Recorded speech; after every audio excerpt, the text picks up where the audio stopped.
Hello everyone, welcome my channel. I hope you all are great. दोस्तों, हमारी series चल रही है 1848 की क्रांति जो हुई थी उसके पूरे सिनेरियो के बारे में हम लोग डिस्कस कर रहे हैं। तो 1848 की क्रांति का यूरोप के प्रमुख देशों पर क्या प्रभाव पड़ा, यानी ऑस्ट्रेलिया है, रूस है, अमेरिका है। अमेरिका तो उस समय ठीक एस्टेब्लिश नहीं हुआ था। जो अदर हैं, हंगरी हो गई, ऑस्ट्रिया हो गई, इंग्लैंड हो गया।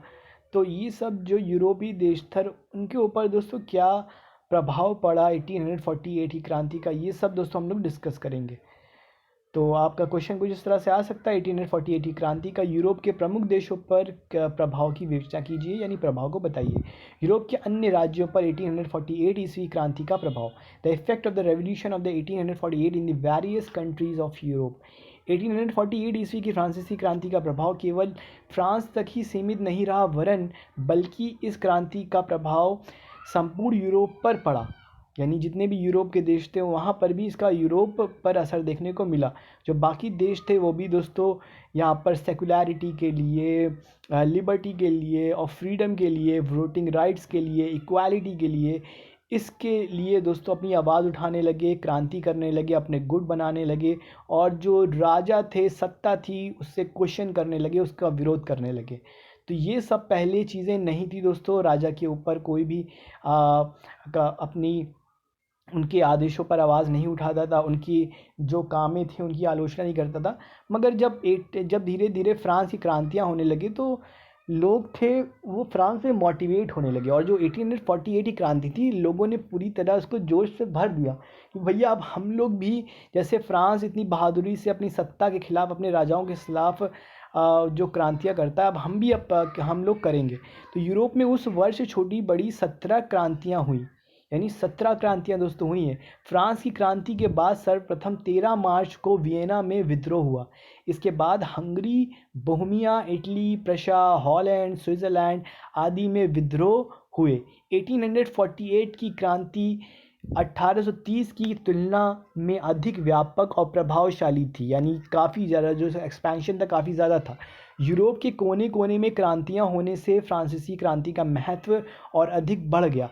वैसे फ्रांस की 1848 ईस्वी की क्रांति की ही इन क्रांतियों का कारण नहीं थी, ये तो एक निमित्त मात्र थी, यानी एक सीमित मात्र थी। यूरोपीय क्रांति अन्य कारण थे। कौन कौन से कारण हैं ये हम डिस्कस करेंगे। 1830-1840 के मध्य होने वाले आर्थिक परिवर्तन पहला कारण, इसको हम अभी डीपली स्टडी करेंगे। समाज संबंधी विचारधारा में क्रांति होना, यानी समाज में जो क्लास सिस्टम होगा ये नहीं होना चाहिए। दूसरा, उदारवाद की प्रगति आदि। फिर भी 1848 की फ्रांसीसी क्रांति के जो छुटपुट प्रभाव यूरोप के अन्य राज्यों पर पड़े, उनका संक्षिप्त विवरण निम्नलिखित है। ऑस्ट्रिया की क्रांति। 1848 ईस्वी की क्रांति का व्यापक प्रभाव ऑस्ट्रिया साम्राज्य पर पड़ा। ऑस्ट्रेलिया में पोल, चैक, जर्मन, इटालियन, उस समय दोस्तों आपको पता होगा 1840 के आसपास वहाँ का जो तानाशाह था वो मेटरनिक था। मेटरनिक नीति फेमस ही है दोस्तों, बहुत ही घोर प्रतिज्ञावादी नीति थी दोस्तों मेटरनिक की। ऑस्ट्रेलिया में पोल, चैक, German, Italian, Hungarian, Romanian, Slav और जर्मन आदि अनेक जातियां रहती थी। राष्ट्रवादियों के प्रचार के कारण ये जातियां काफ़ी जागृत हो गईं और ये स्वतंत्र अवसर ढूंढने लगी। इसलिए ऑस्ट्रिया में 1848 से पूर्व ही उपद्रव आरंभ हो गए। 13 मार्च 1848 को वियना में विद्रोह हो गया, जिसमें छात्रों और मजदूरों का प्रमुख हाथ था। क्रांतिकारियों की प्रमुख मांग थी कि संविधान का निर्माण किया जाए और समाचार पत्रों से प्रतिबंध हटा दिया जाए जो मेटरनिक ने लगाए थे। छात्रों और मजदूरों ने जुलूस निकाला और मेटरनिक के विरुद्ध नारे लगाए।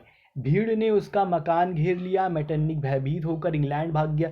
ये भी दोस्तों इंग्लैंड भाग गए। जिनका क्रांति होती थी वो साले एक ही देश चले आते थे, वो थे इंग्लैंड। ठीक, तो भाग गए। मेटरनिक की पराजय क्रांति बहुत बड़ी सफलता थी।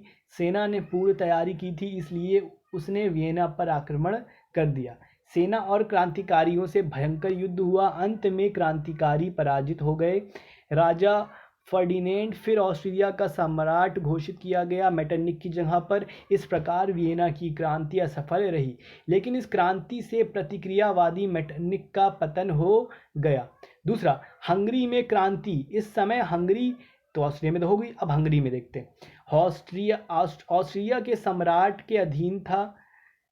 वह यहाँ पर सामंतों का बोलबाला था, यानी ये अपर क्लास के लोग थे जिनके अत्याचारों से जनता तंग आ गई थी। इसलिए फ्रांसीसी क्रांति से भी प्रभावित होकर जनता अपने लोकप्रिय नेता कोसुत और डीक के नेतृत्व में पूर्ण स्वशासन की मांग करने लगी। विवश होकर ऑस्ट्रिया के सम्राट ने सुधार के मार्ग स्वीकार कर अनेक सुधार लागू किए, जिसमें मुख्य थे हंगरी के लिए पृथक मंत्रिमंडल, कुलीनों के विशेष अधिकारों का अंत, प्रेस की स्वतंत्रता, धार्मिक स्वतंत्रता आदि। इन सुधारों से हंगरी में बसने वाले अन्य गैर हंगेरियन जातियों को कोई लाभ नहीं हुआ। इसलिए अर्ध स्वतंत्र हंगरी में फिर एक नई समस्या पैदा हो गई। इन जातियों ने राष्ट्रीय स्वतंत्रता के लिए आंदोलन शुरू कर दिए। ऑस्ट्रिया ने इन आपसी फूट का लाभ उठाने का प्रयास किया। उसने हंगेरियनों के विरुद्ध क्रांतिकारियों को सहायता दी। फलस्वरूप हंगरी के लोगों ने ऑस्ट्रिया से अपना संबंध विच्छेद करके गणतंत्र की घोषणा कर दी। बदले में ऑस्ट्रिया ने हंगरी के विरुद्ध युद्ध घोषित कर दिया। रूस ने भी ऑस्ट्रिया का पक्ष लिया। हंगरी में दो संयुक्त शक्तियों का सामना करने की क्षमता न थी, इसलिए हंगरी फिर ऑस्ट्रिया का अधीनस्थ बन गया। इस प्रकार हंगरी की क्रांति का भी दमन कर दिया गया। बोहेमिया में क्रांति। हंगरी की तरह बोहेमिया भी ऑस्ट्रिया में अधीन था। यहाँ जर्मनों की संख्या बहुत अधिक थी। यहाँ की दूसरी प्रमुख जाति जेक थी। जेक जाति को सुविधाएं प्राप्त थीं, इसलिए जर्मनी को आशंका हुई, यानी एक जर्मनी में आशंका हुई कि बोहेमिया के स्वतंत्र होते ही उन्हें कुचल दिया जाएगा। इसलिए उन्होंने सुधारों का विरोध करना प्रारंभ कर दिया, जिसने घरेलू संघर्ष आरंभ हो गया। इसलिए इस समस्या का समाधान करने हेतु प्राग में एक सभा बुलाई गई, लेकिन दुर्भाग्य से इसी बीच चेक जर्मन संघर्ष आरंभ हो गया। क्रांतिकारियों ने ऑस्ट्रिया के सेनापति के मकान पर आक्रमण कर दिया। सेनापति को मौका मिल गया, उसने कठोरतापूर्वक विद्रोह को दबा दिया। चौथा, इटली। मेटरनिक के पतन के बाद इटली के देशभक्तों के साहस में पर्याप्त वृद्धि हुई। 1848 ईस्वी की क्रांति का समाचार पाकर वह विद्रोह अग्नि और भड़क उठी। सर्वप्रथम मिलान में विद्रोह की अग्नि प्रज्वलित हुई। 5 दिन के भयंकर युद्ध के बाद जनता को सफलता मिली। तत्पश्चात वेनिस, पर्मा और मोडेना में विद्रोह हो गया। सार्डिनिया, टस्कनी व नेपल्स में भी इसी का अनुकरण किया। मिलान, पर्मा, मोडेना और वेनिस को जनमत संग्रह द्वारा पीडमांट के साथ मिला लिया गया। इसी समय मैजिनी भी इस युद्ध हेतु इटली वापस आ गया। इसलिए अब ऐसा प्रतीत होने लगा कि इटली अवश्य ही एक षड्यंत्र राष्ट्र बन जाएगा। लेकिन अंत में ये क्रांति असफल हो गई। सार्डिनिया के अतिरिक्त शेष सारी इटली की यही हालत हो गई थी जो पहले थी।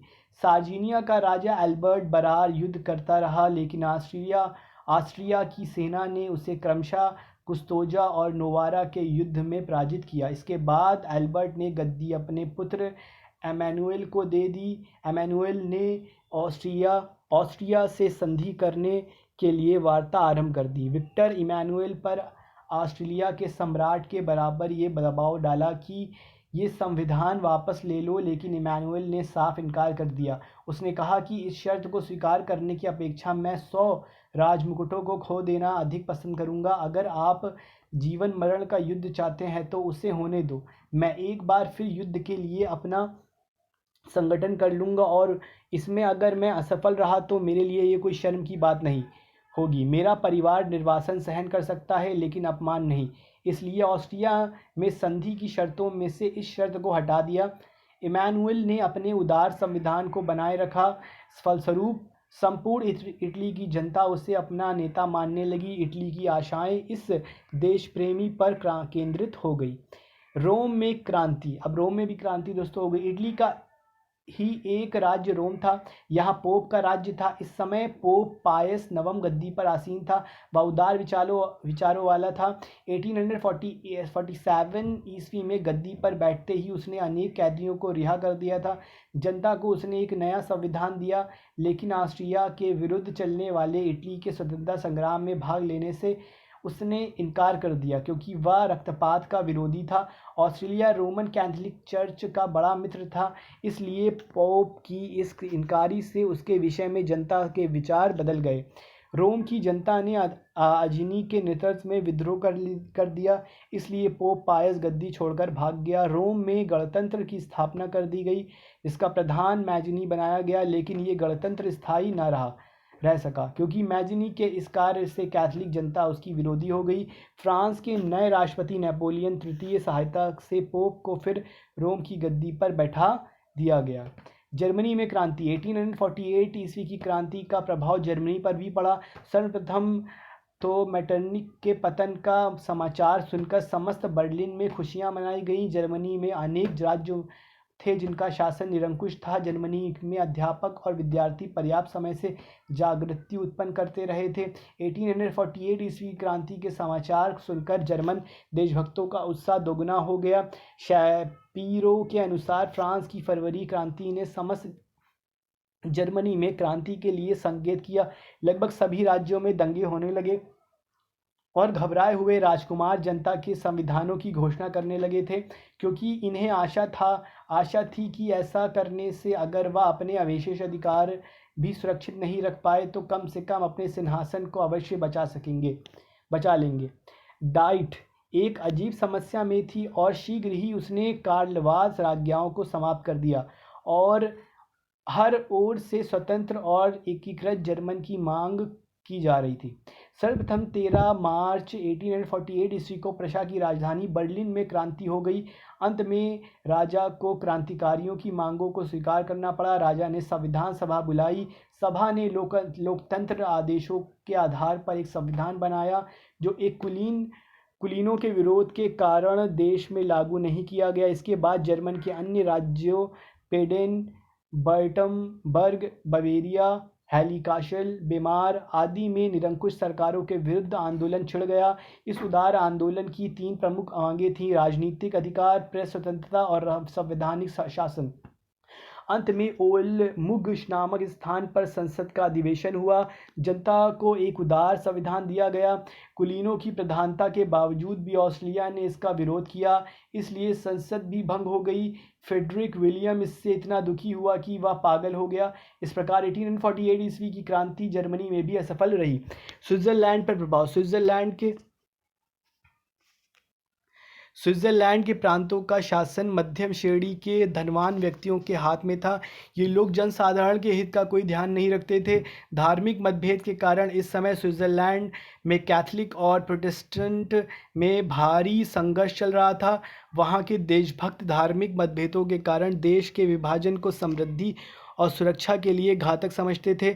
1848 ईस्वी की क्रांति का समाचार सुनकर स्विट्जरलैंड में भी आंदोलन हुए, जिसके परिणाम स्वरूप देश में उतार शासन की स्थापना हुई और नया संविधान लागू हुआ। हॉलैंड पर प्रभाव। 1848 ईस्वी क्रांति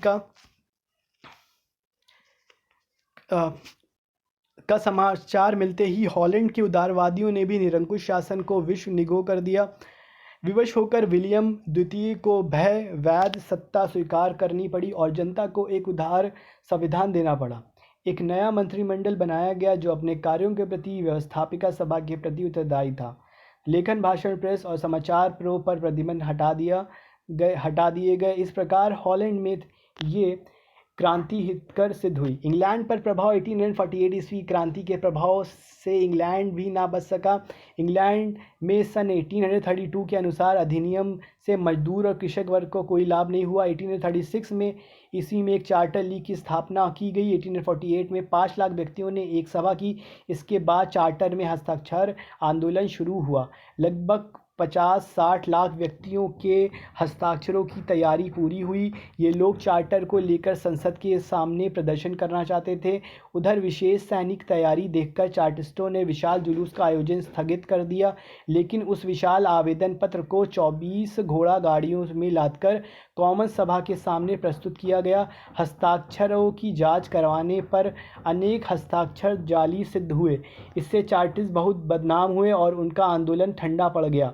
आयरलैंड पर प्रभाव। आयरलैंड में इंग्लैंड का कठोर शासन था और सरकार आयरिश लोगों की परेशानियों की ओर ध्यान नहीं देती थी। आयरिश लोगों की समस्या भूमि संबंधी थी। 1845 और 1846 ईस्वी में यहाँ भयंकर अकाल भी पड़ा, जिसमें आलू की फसल नष्ट हो गई व हज़ारों लोग भूख से मरने लगे। 1848 ईस्वी में वहाँ पर भूमि सुधार आंदोलन चल रहा था।